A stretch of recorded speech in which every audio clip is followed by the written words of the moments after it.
ҷумҳурии мардумии чин аз бузургтарин қудратҳои ҷаҳон ҷои пои худро дар хоки ҳамсояи тоҷикистонаш қавитар месозад.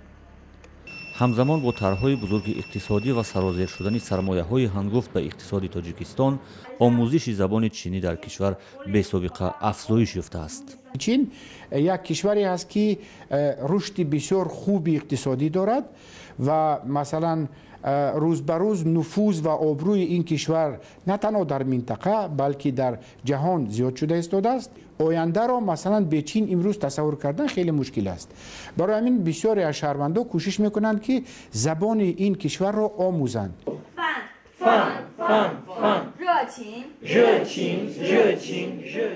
маркази фарҳанги таълимии Конфутсий дар назди Донишгоҳи Миллии Тоҷикистон аз нахустин ва токунун ягона таълимгоҳи касбии омӯзиши забони чинӣ дар Тоҷикистон аст. дар ин марказ устодони забони чинӣ аз донишгоҳҳои омӯзгории чин дарс мегӯянд. ин аст ки танҳо дар маркази Конфутсии Душанбе тақрибан 1200 нафар мунтазири сабти ном ва омӯзиши забони чинӣ ҳастанд.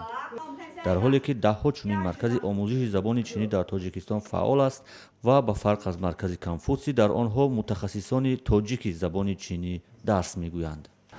аввал мумкин фақат ду группа се группа карма 50 кас 6 кас михел аст, лекин ҳозир ҳар ка 300 кас 400 кас аз ҷой надори и маълум кам ва ё ҳама дар ҷои мо регистрация карде нигоҳ кардесте мегӯянд кай мо группа номе кушо боша ва ё ҳама мебиём мехонем.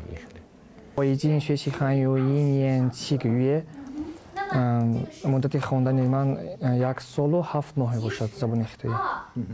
ба кадом хотир шумо чинӣ меомӯзед забони чинӣ? 我们都想去中国学习在那里知道他们的文化以后工作翻译。البته ما میخواهیم با خطای تاریخ آنها را دونیم، کلتور یعنی فرهنگ آنها را اسود کنیم و در آینده میخواهیم برای پیشرفت کار خود همین زبان را اسود کنیم، کار خود را پیش بریم. دانشجویان مرکز فرهنگی آموزشی کنفوتسی در دوشنبه در طول 1.5 سال با زبان چینی صحبت کردن را بلد میشوند. هرچند در آموختن خط چینی مشکلی میکشند. البته زبان خطی بسیار هم زبانی دشوار است، هیروگلیفش بسیار هم قین است، بسیار است. ما نمیتونیم که همه آنها را بآموزیم.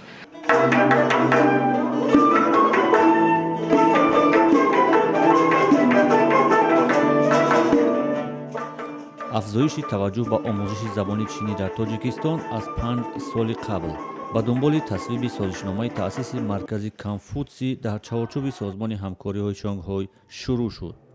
از سوی دیگر بیشتر شدن نفوذ چین در تاجیکستان و خصوص در بخش سرمایه‌گذاری به اقتصاد و افزایش تبادل مال و کالا بین تاجیکستان و چین نیاز به آموزش زبان چینی را چند برابر بالا بود.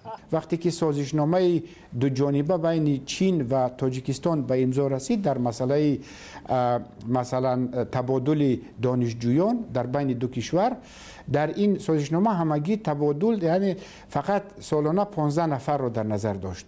امروز حدود 1000 نفر در چارچوب سازشنامه های دو جانبه تحصیل میکنند و همچنین حدود 3-4 هزار دانشجوی تاجیک از حساب خودشان در چین تحصیل میکنند. وعده 6 میلیارد دلار سرمایه‌گذاری چین به اقتصاد تاجیکستان در 5 سال آینده که در جریان سفر رسمی رئیس جمهور چین سی جینپینگ در ماه سپتامبر سال گذشته در دوشنبه اعلان شد، چین را به یک بازیگر اصلی در منطقه و تاجیکستان تبدیل داد. این سرمایه چین بنیاد چندین کارخانه‌های بزرگ تولیداتی و ایجاد هزارها جای کاری نو را در تاجیکستان زیر نظر دارد. این هم در حالی است که در سال گذشته 2014 بیشتر از 40% سرمایه‌گذاری‌های مستقیم به تاجیکستان از چین بوده است که این یکتازی‌ها در سرمایه‌گذاری موقع چین را در جامعه تاجیکستان در حال بالا بردن قرار می‌دهد.